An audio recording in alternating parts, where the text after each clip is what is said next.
It's magic.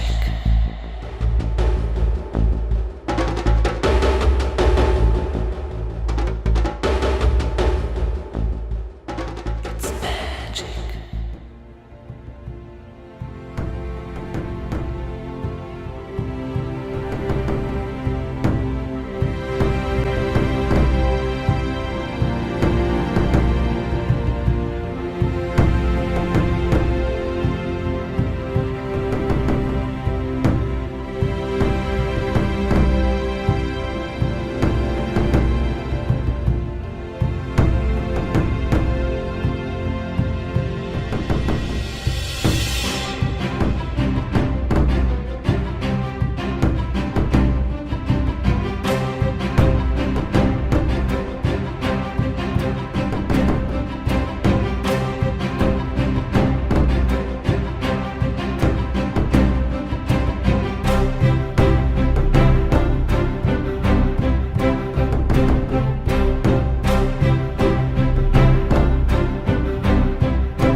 Meu otimismo está baseado na certeza de que esta civilização vai desmoronar. Meu pessimismo em tudo aquilo que ela faz para arrastar-nos em sua queda.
Que época terrível esta, onde idiotas dirigem cegos. William Shakespeare.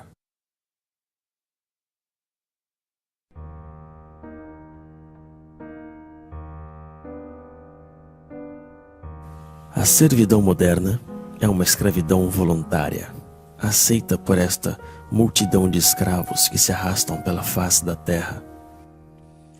Eles mesmos correm atrás de um trabalho cada vez mais alienante que lhes é dado generosamente se estão suficientemente domados. Eles mesmos escolhem os amos a quem deverão servir. Para que essa tragédia absurda possa ter sucedido, foi preciso tirar desta classe a capacidade de se conscientizar sobre a exploração e a alienação da qual são vítimas. Eis então a estranha modernidade da época atual. Ao contrário dos escravos da antiguidade, aos servos da Idade Média e aos operários das primeiras revoluções industriais, estamos hoje frente a uma classe totalmente escrava, que, no entanto, não se dá conta disso, ou melhor ainda, que não quer enxergar. Eles não conhecem a rebelião que deveria ser a única reação legítima dos explorados. Aceitam sem discutir a vida lamentável que foi planificada para eles. A renúncia e a resignação são a fonte de sua desgraça. Eis então o pesadelo dos escravos modernos, que só aspiram a deixar-se levar pela dança macabra do sistema de alienação.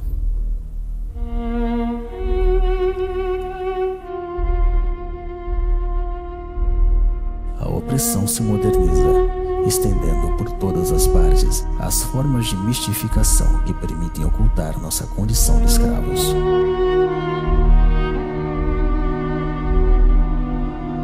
Mostrar a realidade tal qual é na verdade, e não tal como mostra o poder, constitui a mais autêntica subversão. Somente a verdade é revolucionária.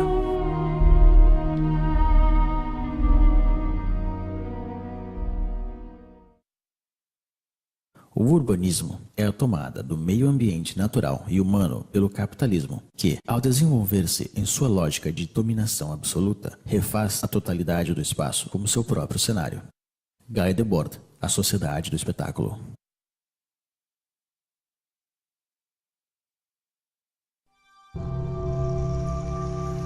À medida que o homem constrói seu mundo com a força do trabalho alienado, o cenário deste mundo se converte na prisão onde terão que viver. Um mundo sórdido, sem sabor, nem odor, que leva consigo a miséria do modo de produção dominante. Este cenário está em eterna construção. Nada nele é estável. A remodelação permanente do espaço que nos envolve se justifica pela amnésia generalizada e pela insegurança na qual devem viver seus habitantes. Trata-se de refazer tudo à imagem do sistema. O mundo torna-se a cada dia mais sujo e barulhento, como uma usina. Cada parcela deste mundo é propriedade de um Estado ou de um particular. Este roubo social, que é a apropriação exclusiva do solo, se encontra materializada na onipresença de muros, barreiras e fronteiras. São as marcas visíveis dessa separação que invade tudo. Mas ao mesmo tempo, a unificação do espaço, de acordo com os interesses da cultura mercante, é o grande objetivo da nossa triste época. O mundo deve transformar-se em uma imensa autópsia, racionalizada ao extremo, para facilitar o transporte das mercadorias. Todo obstáculo, natural ou humano, deve ser destruído. O ambiente onde se aglomera esta massa servil é o fiel reflexo de sua vida. Se assemelha a jaulas, a prisões, a cavernas. Porém, contrariamente aos escravos e aos prisioneiros, o explorado dos tempos modernos deve pagar por sua jaula.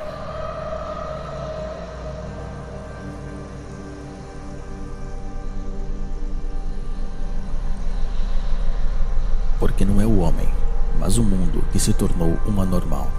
Anthony Artaud.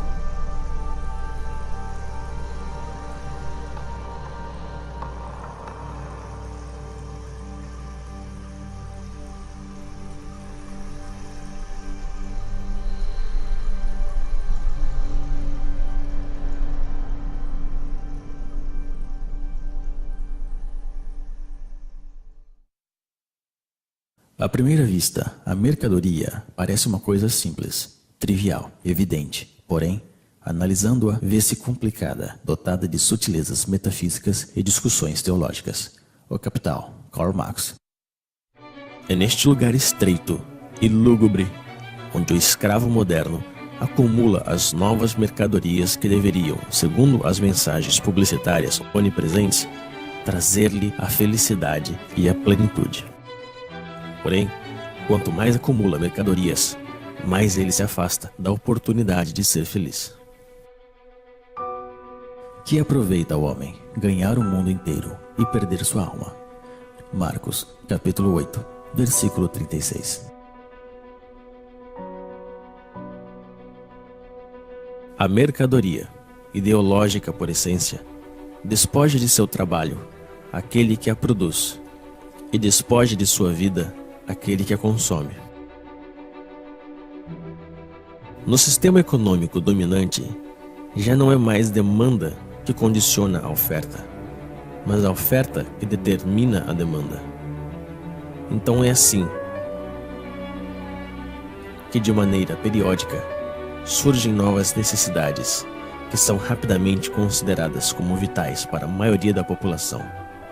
Primeiro foi o rádio, depois o carro, a televisão, o computador e agora o telefone celular.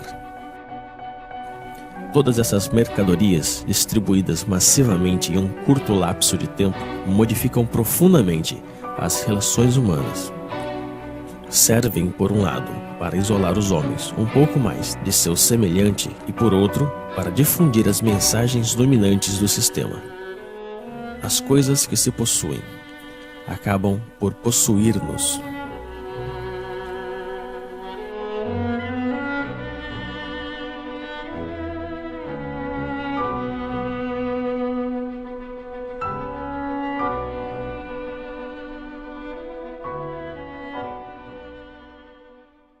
O que vem a ser alimento para um é veneno para outro.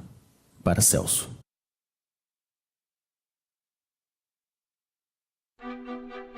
Porém, é quando se alimenta que o escravo moderno ilustra melhor o estado de decadência em que se encontra. Dispondo de um tempo cada vez mais limitado para preparar a comida que ingurgita, ele se vê obrigado a engolir rápido o que a indústria agroquímica produz. Errando pelos supermercados, à procura dos substitutos que a sociedade da falsa abundância consente em dar-lhe, só lhe resta a ilusão da escolha.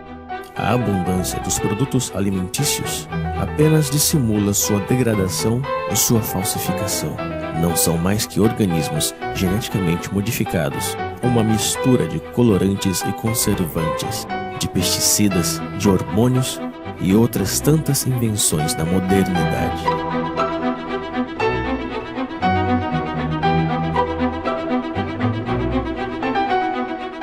O prazer imediato é a regra de todo modo de alimentação dominante. Também é a regra de todas as formas de consumo, e as consequências que ilustram essa forma de alimentação se veem em todas as partes. Mas é frente à indigência da maioria que o homem ocidental goza de sua posição e de seu consumo frenético. Em vista disso, a miséria está em todos os lados, onde reina a sociedade totalitária mercante. A escassez é o reverso da moeda da falsa abundância. E num sistema que promove a desigualdade como critério de progresso, mesmo se a produção agroquímica é suficiente para alimentar a totalidade da população mundial, a fome nunca deverá desaparecer.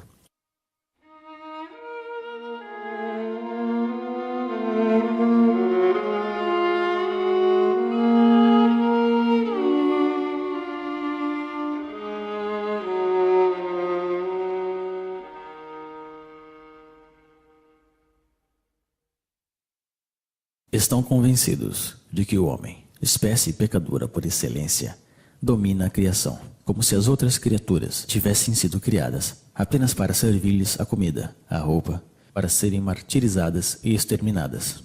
Isaac Bashevis Singer.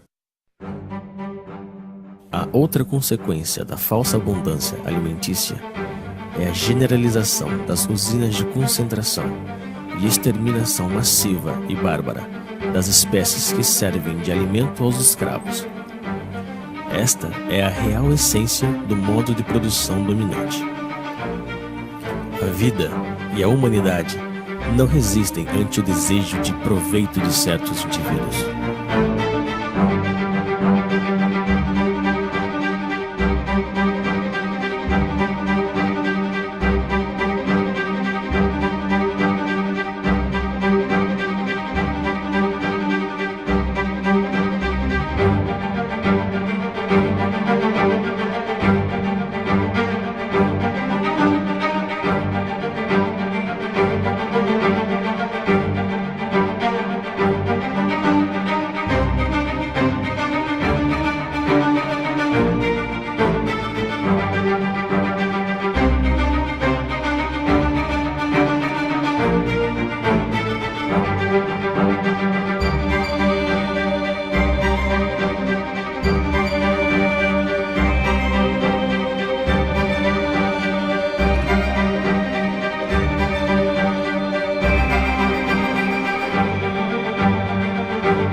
Que triste é pensar que a natureza fala e que a espécie humana não a escuta.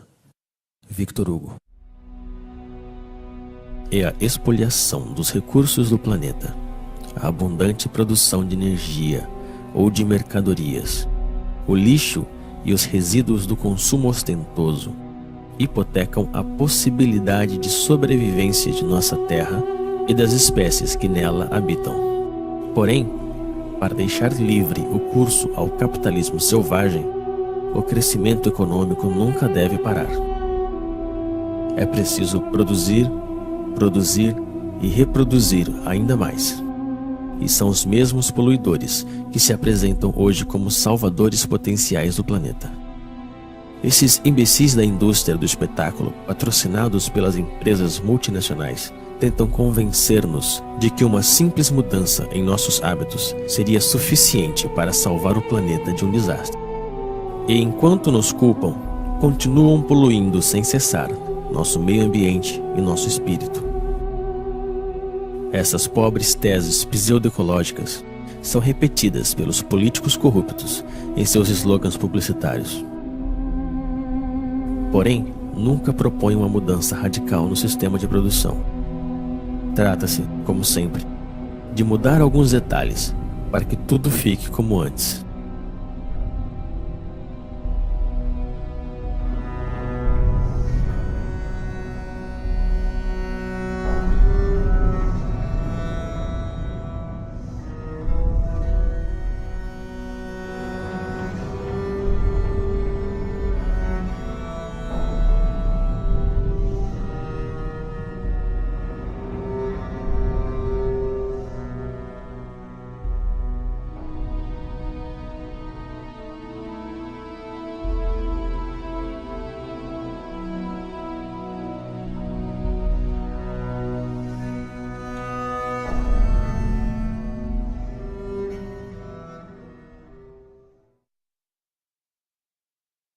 Trabalho.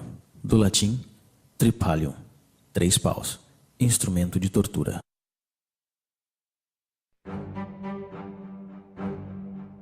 Mas para entrar na roda do consumo frenético é necessário ter dinheiro. E para conseguir dinheiro é preciso trabalhar, ou seja, vender-se. O sistema dominante fez do trabalho seu principal valor. E os escravos devem trabalhar mais e mais para pagar a crédito a sua vida miserável. Eles estão esgotados de tanto trabalhar, perdem a maior parte de sua energia e têm que suportar as piores humilhações. Passam toda a sua vida realizando uma atividade extenuante e insidiosa que é proveitosa apenas para alguns. A invenção do desemprego moderno tem como objetivo assustá-los e fazê-los agradecer sem parar a generosidade do poder que se mostra tão generoso com eles. Que fariam sem esta tortura que é o trabalho? E são essas atividades alienantes que são apresentadas como libertadoras. Que mesquinhez e que miséria!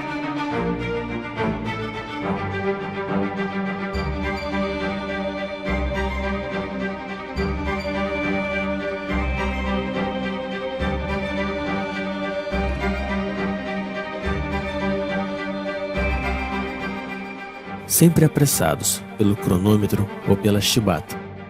Cada gesto dos escravos é calculado a fim de aumentar sua produtividade. A organização científica do trabalho constitui a real essência da desapropriação dos trabalhadores, seja do fruto de seu trabalho, mas também do tempo que eles passam na produção automática das mercadorias ou dos serviços. O papel do trabalhador se confunde com o da máquina nas usinas, com o computador nos escritórios. O tempo pago não volta mais.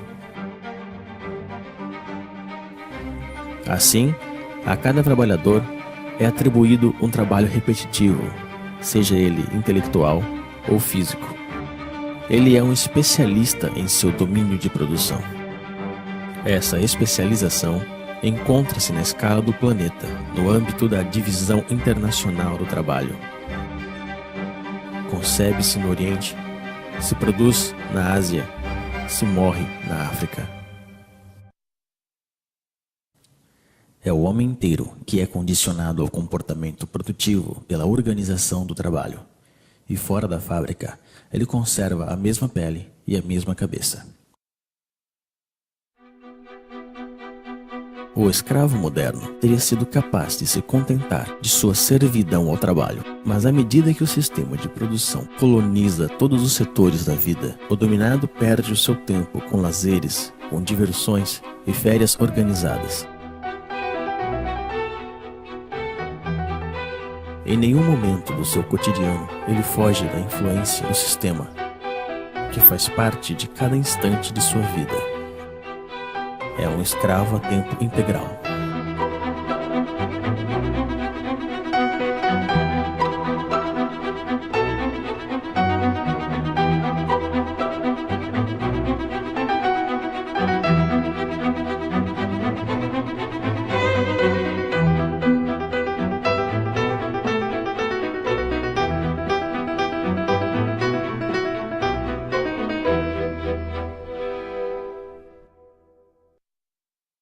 A medicina faz-nos morrer mais.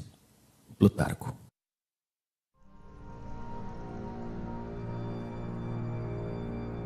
A origem dos males do escravo moderno está na degradação generalizada de seu ambiente, do ar que respira e da comida que ele consome.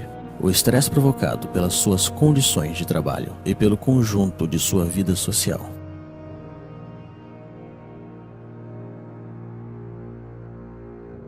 Sua condição subserviente é um mal que nunca encontrará remédio.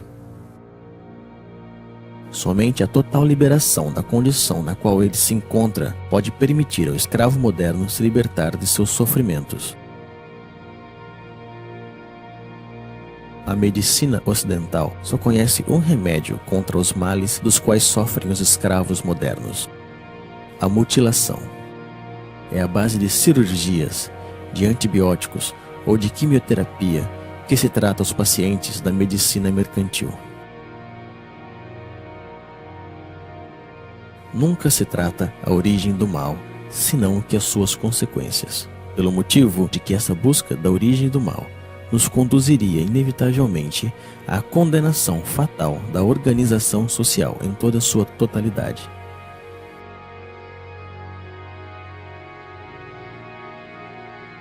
Assim como ele transformou todos os detalhes de nosso mundo em uma simples mercadoria, o sistema atual fez de nosso corpo uma mercadoria, um objeto de estudo e de experiências para seus pseudo-aprendizes de medicina mercantil.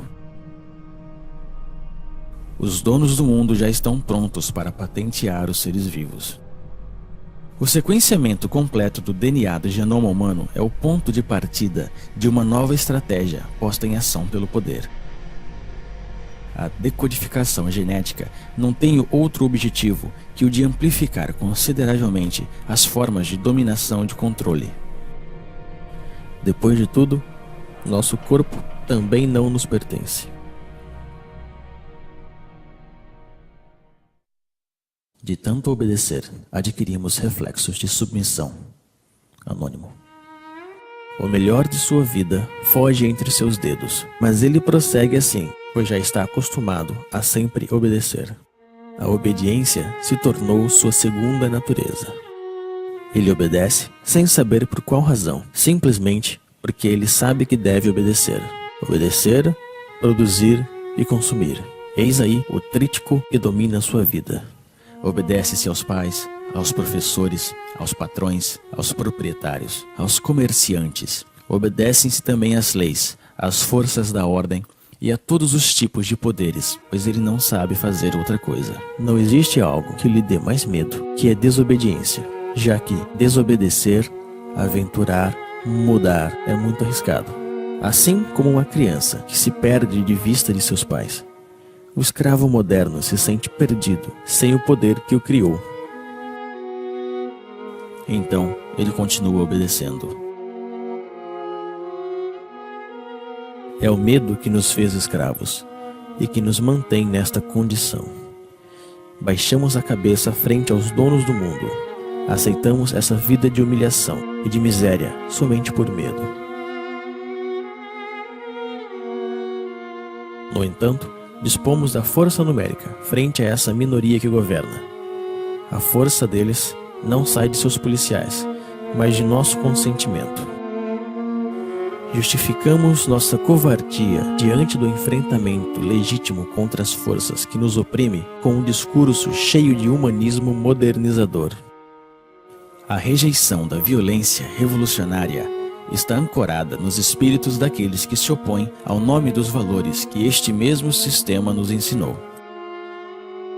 Porém, quando se trata de conservar sua hegemonia, o poder não hesita em se vestir da violência. Sob um governo que prende qualquer homem injustamente, o único lugar digno para um homem justo também é a prisão. Henry David Thoreau, A Desobediência Civil.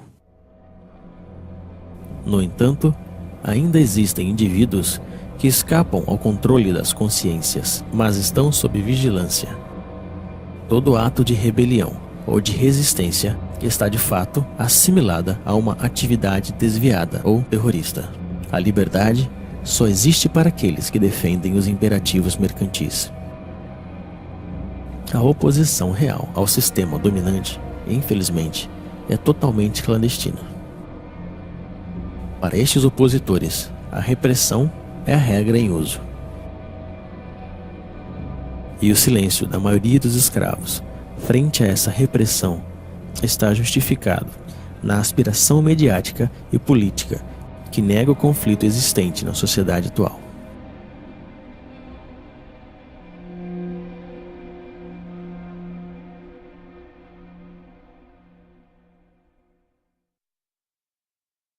O que outrora se fazia por amor a Deus, hoje se faz por amor ao dinheiro, isto é, daquilo que hoje confere o sentimento de poder mais elevado e a boa consciência. Nietzsche, Aurora.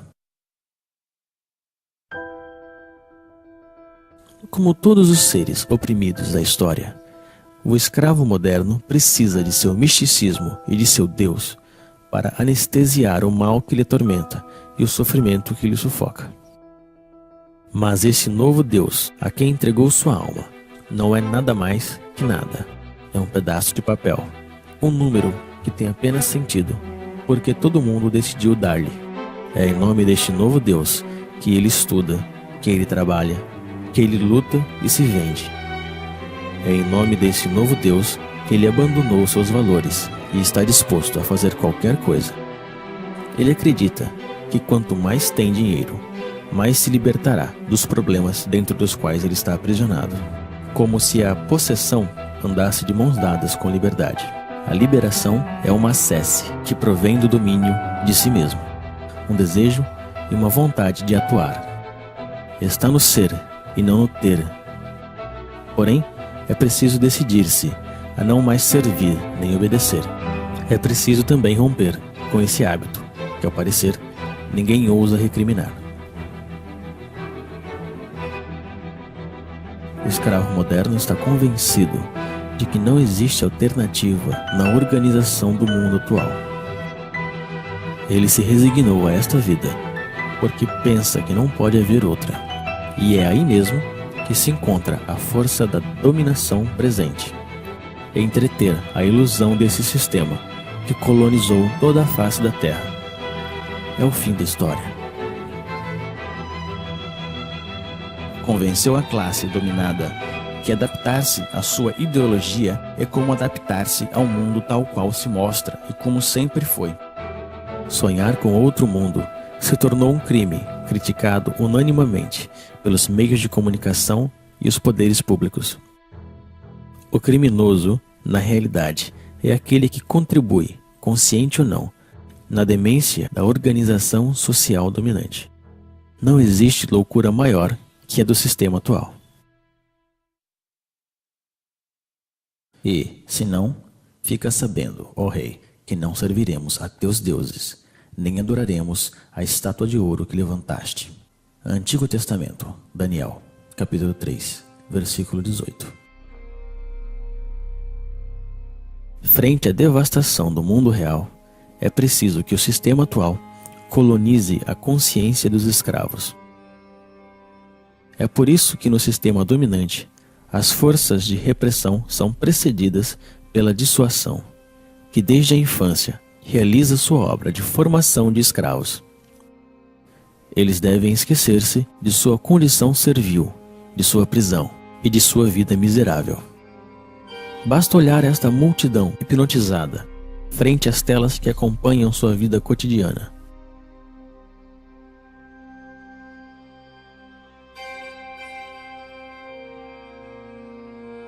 Eles enganam sua insatisfação permanente com o reflexo de uma vida sonhada, feita de dinheiro, de glória e aventura.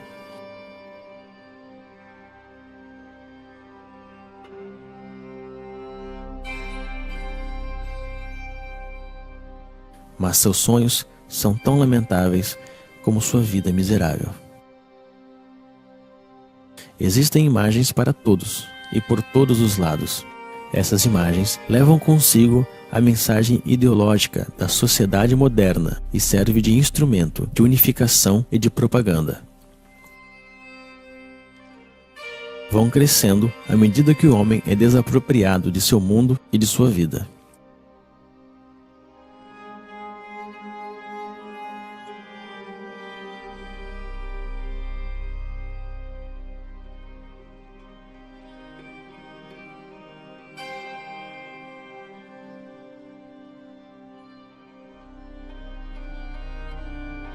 A criança é a primeira vítima dessas imagens, pois se trata de sufocar a liberdade desde o berço.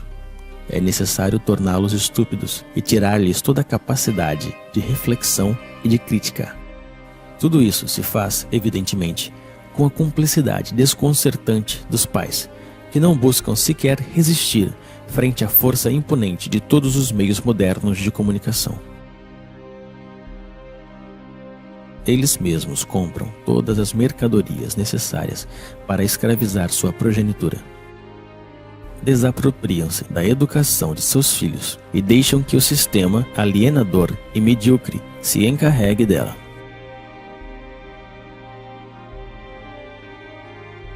Existem imagens para todas as idades e para todas as classes sociais. Os escravos modernos confundem essas imagens com cultura e, às vezes, com arte. Recorrem seus instintos mais baixos para vender qualquer mercadoria. E é a mulher, duplamente escrava da sociedade atual, que paga o preço mais alto. Ela é apresentada como um simples objeto de consumo. A revolta também foi transformada em uma imagem que se vende para melhor destruir seu potencial subversivo. A imagem ainda é, até hoje, a forma de comunicação mais direta e mais eficaz. Ela cria modelos, aliena as massas, mente e promove frustrações. Difunde-se a ideologia mercantil pela imagem, pois o objetivo continua sendo o mesmo: vender. Modelos de vida ou produtos, comportamentos ou mercadorias. Vender é o único que importa. Estas pobres criaturas se divertem, mas esse divertimento só serve para distrair os mesmos do verdadeiro mal que lhes afeta. Deixaram que fizessem de suas vidas qualquer coisa e fingem sentir-se orgulhosos por isso. Tentam transmitir uma satisfação, mas ninguém acredita. Não conseguem enganar-se a si mesmos quando se deparam com o reflexo frio do espelho da vida. Assim, perdem tempo com estúpidos que lhes fazem rir e cantar, sonhar ou chorar.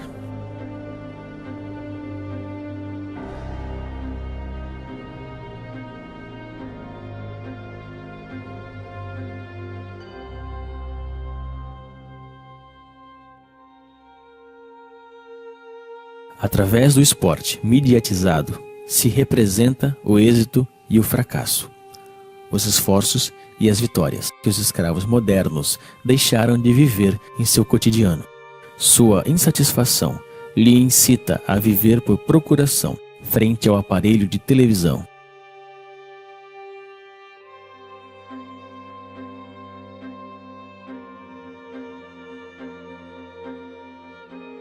Assim, como os imperadores da Roma antiga compravam a submissão do povo com pão e jogos, hoje em dia é com diversões e consumo do vazio que se compra o silêncio dos escravos.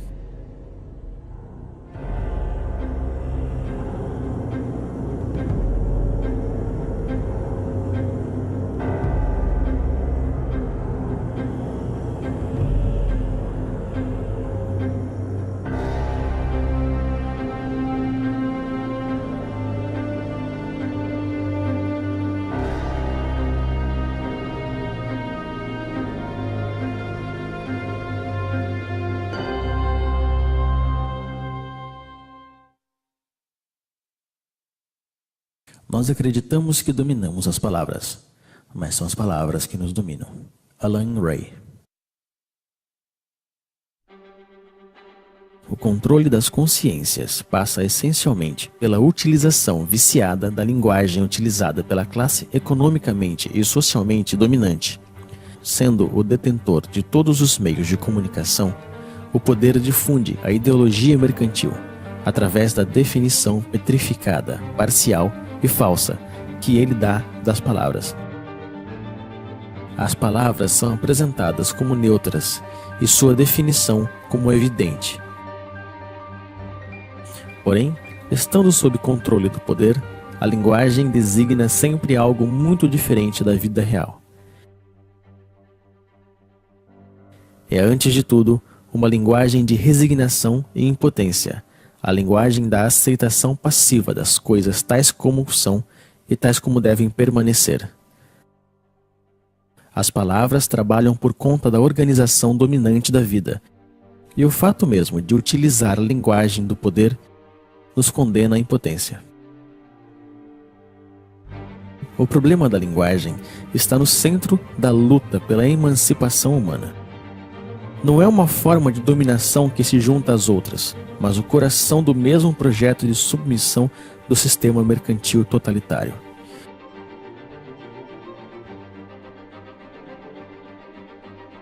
Para que uma mudança radical surja de novo, é preciso uma tomada radical da linguagem e também da comunicação real entre as pessoas. É nisso que o projeto revolucionário se une ao projeto poético. Na efervescência popular, a palavra é tomada e reinventada por grupos extensos. A espontaneidade criadora se apodera de cada um e nos reúne a todos.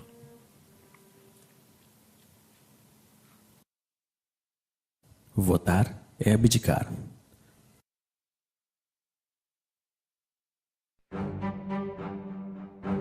No entanto, os escravos modernos ainda se veem como cidadãos. Eles acreditam que votam realmente e decidem livremente quem vai dirigir seus negócios, como se eles ainda tivessem escolha. Apenas conservaram a ilusão.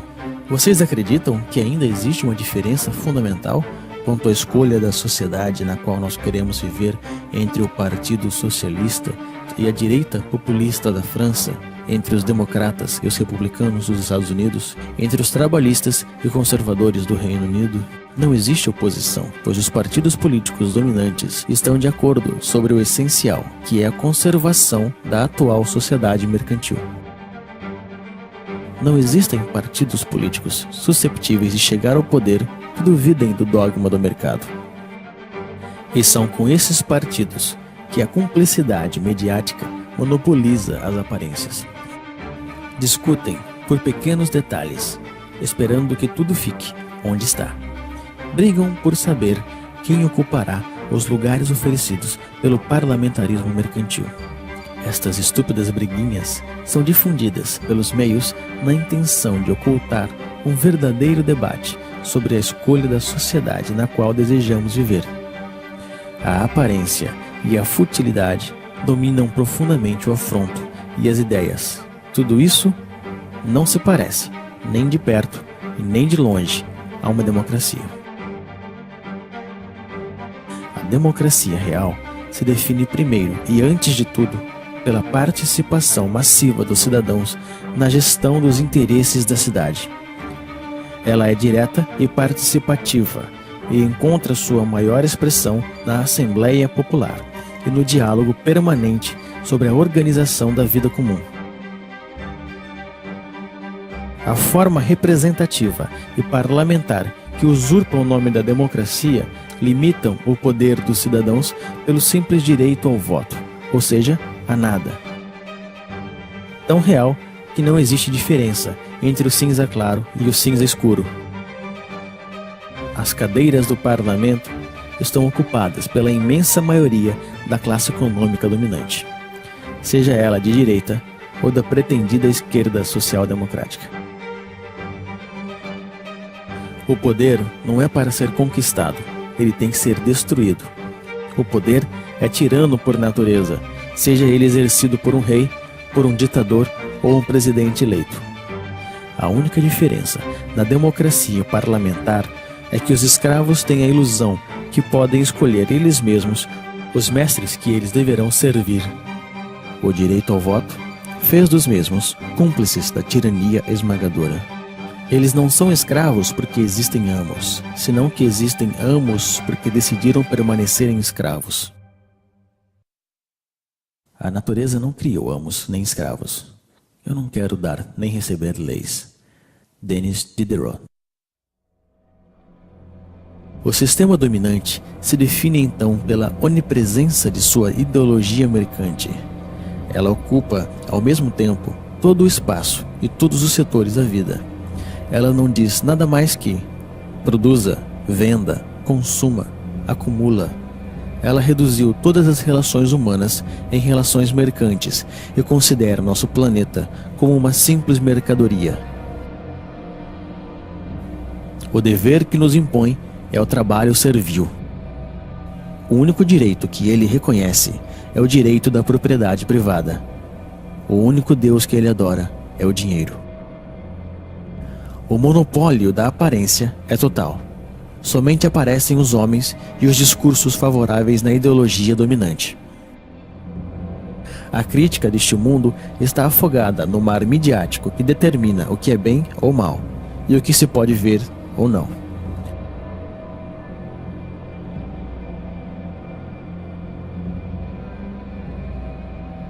A onipresença da ideologia, o culto ao dinheiro, monopólio da aparência, partido único disfarçado de pluralismo parlamentar, ausência de uma oposição visível, repressão sob todas as formas, vontade de transformar o homem e o mundo. Eis o verdadeiro rosto do totalitarismo moderno que chamamos de democracia liberal. Porém, é necessário chamá-la pelo seu verdadeiro nome: o sistema mercantil totalitário.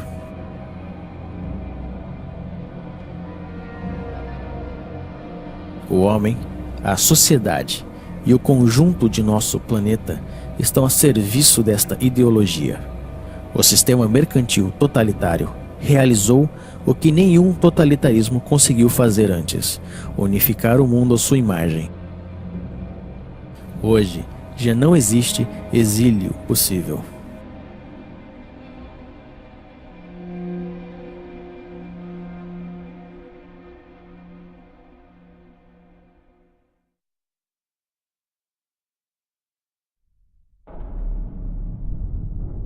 À medida que a opressão se estende por todos os setores da vida, a revolta toma aspecto de uma guerra social. Os motins renascem e anunciam a futura revolução. A destruição da sociedade mercantil totalitária não é um caso de opinião, é uma necessidade absoluta num mundo que já está condenado, pois o poder está em todos os lados, deve ser por todas as partes e todo o tempo, e devemos combatê-lo. A reinvenção da linguagem, o transtorno permanente da vida cotidiana, a desobediência e a resistência são as palavras mágicas da revolta contra a ordem estabelecida. Mas para que desta revolta surja uma revolução, é preciso unir as subjetividades em uma frente comum.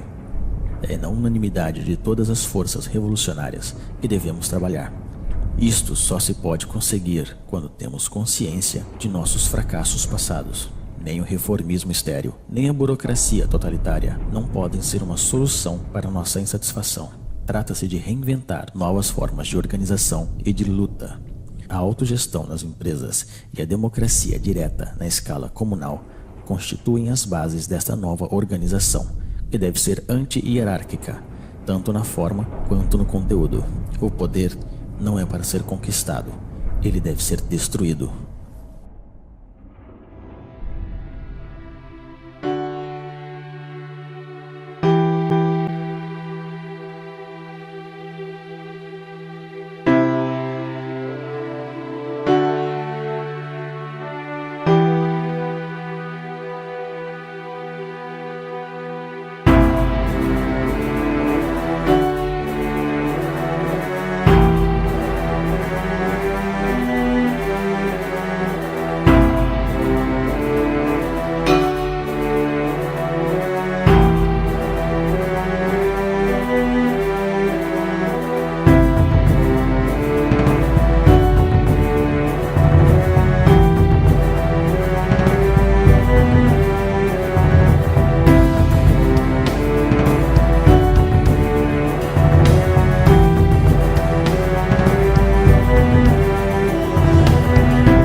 Cavalheiros, a vida é muito curta. Se nós vivemos, vivemos para andar sobre as cabeças dos reis. William Shakespeare, Henrique IV. Jean-François Briand.